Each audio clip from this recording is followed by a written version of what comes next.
because I got to get off this political banter. Because I just feel like nobody gets it unless you pay attention to the government and how it works. All right, so gonna take a short break. We'll be back in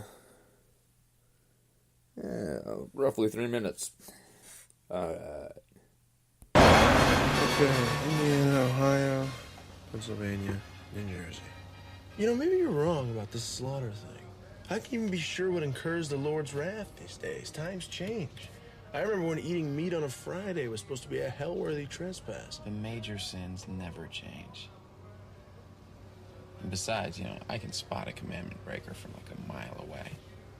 So, bet on it.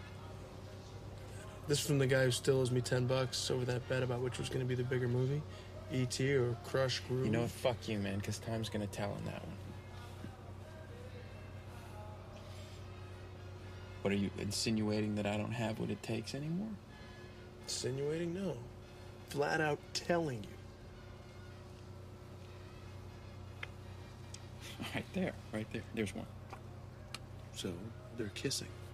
Adultery. Adultery.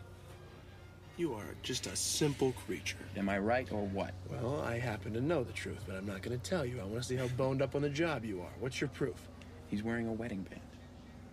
And it never occurred to you that maybe she's his wife. No married man kisses his wife like that. Okay. Well, it's a good thing you were never the deciding member on a jury, is all I'm saying. No married man kisses his wife like that. Are you stoned? Excuse me. Are you married? Why? Well, I'm just curious. What do you think?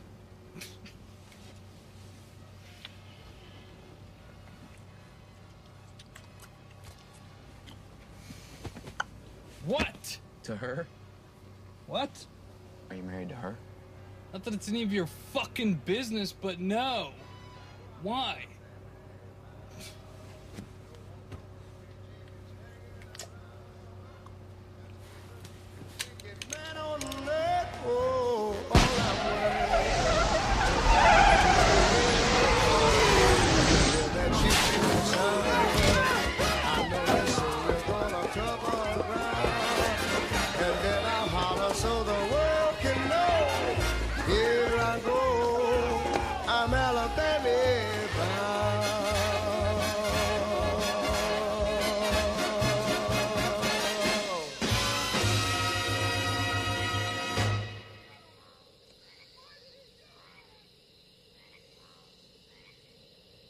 Whose house runs house? I said, whose house runs house? Whose house? Say what? Runs house. Say what? Martin. A little scene from Dogma. Oh, what a good movie. And yet, that's a type of movie they won't put on Netflix. Don't know why. They have a bunch of other Kevin Smith movies on Netflix. But not Dogma. Always got to give a shout out to Dogma. Oh. Anyway, so with today being Halloween, I've decided not to dress up as per usual, but just because I'm 35 and I'm single and I don't go to Halloween parties or bars, so I'm kind of past that age where you go to a bar and all that shit. Like, I don't have the money for it, and even if I did have the money for it, I wouldn't go because it's a waste of fucking money. You stand outside, like, the last time I tried to go to a Halloween party at a bar or whatever was at the King's Head. It was 2 days after Halloween. And tried to get in, and there was a fucking lineup. So, and it was not like a little short, dinky lineup. It was like, we're overcrowded in here lineup. So, yeah. Didn't end up going because of, I didn't want to stand outside in the cold. And I decided to just end up drinking at home. And that's what happened. Oh, so That's why I refuse to go to bars. Well, on Halloween, like, and when you know as many people as I do, which isn't too many, mostly because I don't talk to people. Well, I do talk to people. I just very, very selective, because you gotta be selective. You gotta have a careful screening process. So, yeah. Anyway, I don't go to bars because on Halloween or St. Patrick's Day, because, one, I don't really drink all that often. Don't see the point of it. It's just like these people that spend exorbitant amounts of money on costumes for one night, and then they bitch about not having any fucking money. Well, when you spend, I don't know, like $150 on Halloween costume at party stuff, kind of self-explanatory, or even Spirit of Halloween. If you're spending an exorbitant amount of money there, and then you bitch about, how you don't have any money, it's apparent. It's an apparent reason why you don't have any money is because you wasted it on one thing. And I saw an interesting thing on Facebook too, that people are trying to sign a petition to change the date of Halloween so it lands on a Saturday every single year. Are you fucking kidding me, people? Why? What's with this incessant need to fucking change everything to fit your own personal fucking agenda? Fuck off. This whole me movement needs to fucking stop. There's other people in this world besides you, besides me. I can see that. How come nobody else can? I'm offended by a cartoon. He needs to be pulled off the air because I'm offended. Fuck you. Is he offending anybody else? No, because people see it for what it is, and that's just a fucking form of entertainment. Grow up, grow some skin, and stop acting like a little bitch. Plain and simple. This fucking me movement is fucking annoying.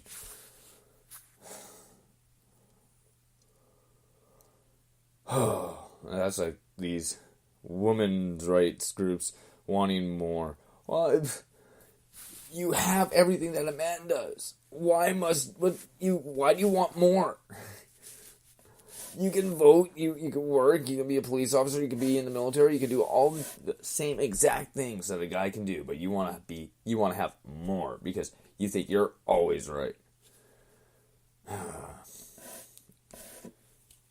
And for the females out there that think that they're always right, 9 times out of 10, you're fucking wrong.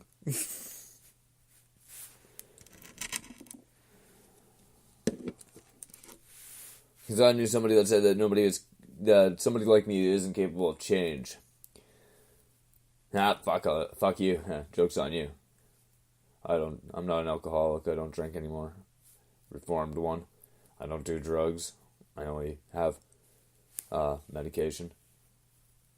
And people are often...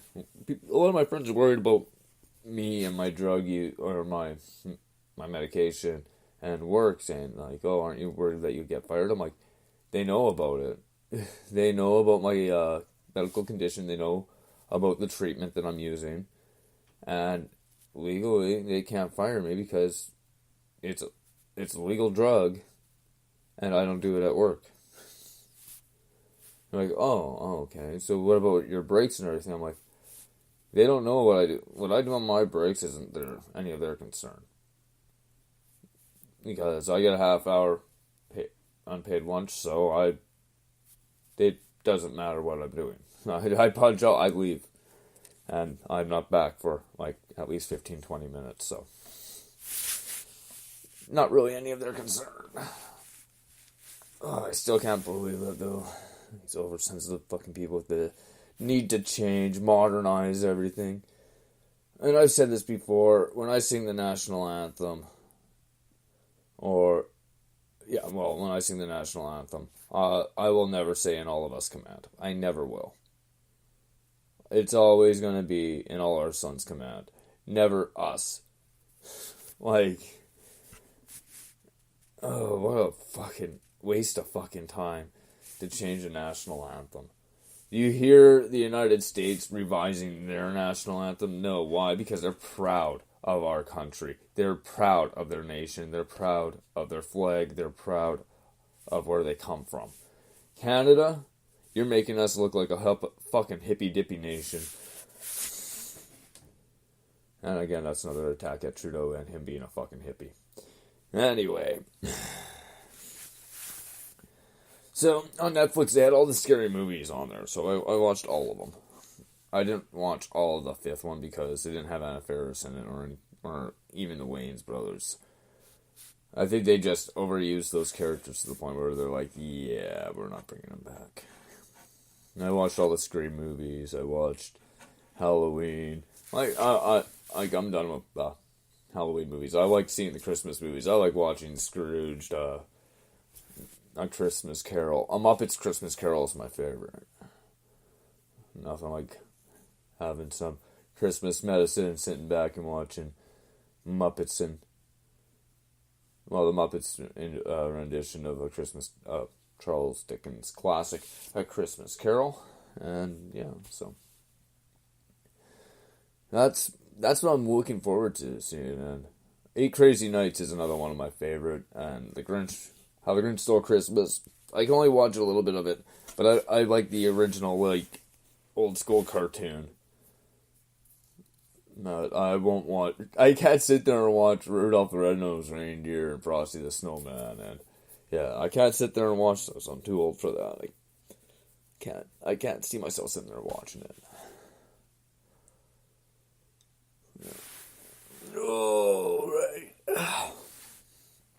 Just trying to time this all out right now. There's nothing really happening in Winnipeg. The Jets are overseas and they're getting ready for their games. Their game tomorrow. Well, they're back-to-back games, and yeah, you're getting ready for the elite game and everything like that. That's gonna be really, really fun to see.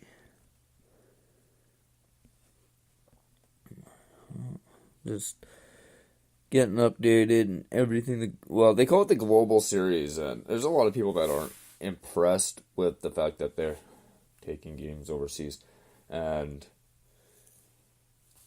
they aren't impressed with it because they can't afford tickets to fly to Finland. I honestly don't care because it's hockey. It's a sport. If you can't afford to fly to Finland, that's good because flying to Finland isn't cheap. I don't look it up or anything, but I'm just looking at all these pictures of all these people that actually took the time to go to Helsinki and check that out. But yeah, I'm looking forward to tomorrow night's game, and it should be a good one.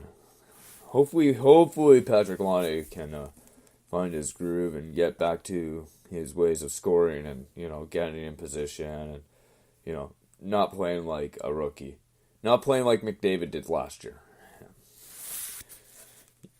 But everybody has everybody has a bad season. Everybody does. McDavid's was last year, and look at him now. Laine's was bound to happen, so. And a lot of people by the end of the season will be so frustrated and irritated by Patrick Laine where he'll probably want to leave Winnipeg. But Patrick, whatever these idiots say in Winnipeg, don't listen to them.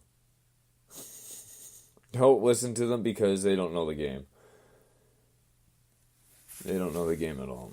And some people will say, "Oh yeah, I know hockey. I'm Canadian." No, well, yeah. Well, I know it too.